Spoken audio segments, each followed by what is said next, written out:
Assalamualaikum warahmatullahi wabarakatuh. Halo teman-teman semua, kembali lagi bersama saya Arif Rahmatullah. Dan di video kali ini kita akan membahas tentang pinjam meminjam di dalam Islam. Apakah boleh? Mari kita bahas.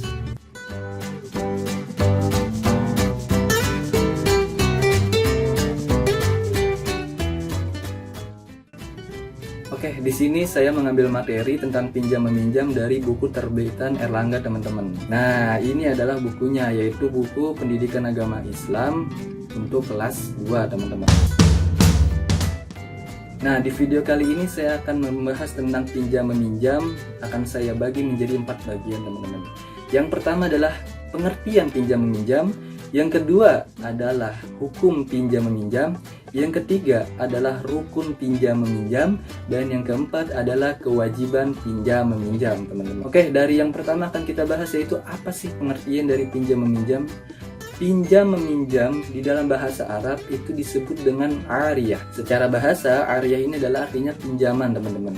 Nah, secara istilah, ariyah ini berarti akad berupa pemberian manfaat suatu benda yang halal dari seseorang kepada orang lainnya tanpa imbalan, dengan tidak mengurangi atau merusak benda itu dan dikembalikan lagi setelah diambil manfaatnya, teman-teman. Itu adalah secara istilah. Nah, itu yang pertama, yaitu pengertian pinjam meminjam. Nah, yang kedua ini adalah hukum pinjam meminjam, teman-teman. Apakah boleh kita pinjam meminjam?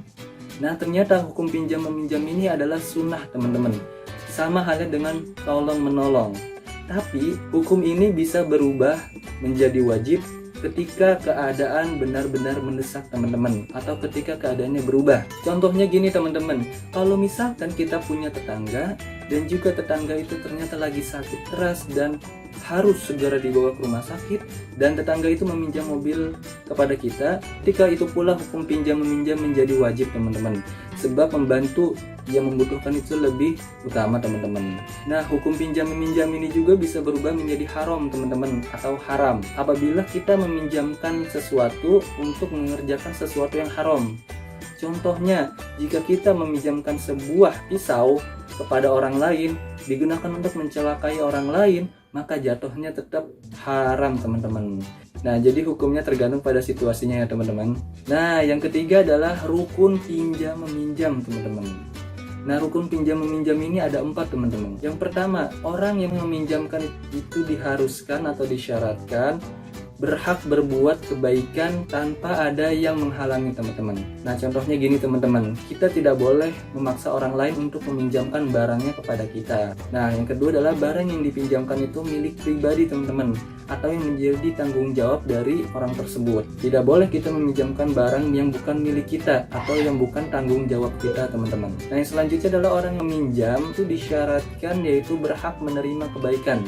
Jika ia tidak memiliki akal, itu tidak sah dalam hal meminjam, teman-teman. Nah, rukun yang ketiga ini yaitu barang yang dipinjamkan harus atau disyaratkan pertama ada manfaatnya, teman-teman. Jadi kita kalau misalkan meminjamkan barang atau meminjam barang itu harus yang ada manfaatnya, teman-teman.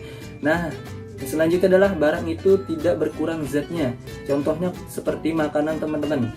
Kalau makanan kita pinjamkan kepada teman kita, itu pasti akan berkurang zatnya karena mungkin dimakan dan dikembalikan tidak seperti zat awalnya, teman-teman. Jadi kalau misalkan kita mau meminjamkan sesuatu itu yang tidak berkurang zatnya, teman-teman. Nah, rukun yang keempat adalah sigot, teman-teman, atau ijab dan qabul. Mungkin kita sering mendengar ijab dan qabul ini di dalam sebuah acara pernikahan. Tapi tahukah kalian bahwa ijab dan qabul ini memiliki pengertian? Nah, ijab yaitu ucapan tanda penyerahan dari pihak yang menyerahkan dalam sebuah perjanjian. Ada lagi namanya qabul. Nah, qabul ini adalah ucapan tanda terima dari pihak yang menerima dalam sebuah perjanjian, teman-teman. Nah, yang keempat adalah kewajiban pinjam meminjam, teman-teman. Nah, di sini ada 3, yaitu yang pertama mengembalikan barang pada pemiliknya jika telah selesai. Pinjam meminjam berakhir ketika barang yang dipinjamkan telah diambil manfaatnya, teman-teman. Yang kedua yaitu mengganti barang apabila hilang atau rusak. Nah, yang ketiga adalah merawat barang pinjaman dengan baik. Oke, cukup sekian pembahasan kita kali ini. Semoga kita semua mendapatkan manfaatnya. Saya akhiri. Wassalamualaikum warahmatullahi wabarakatuh.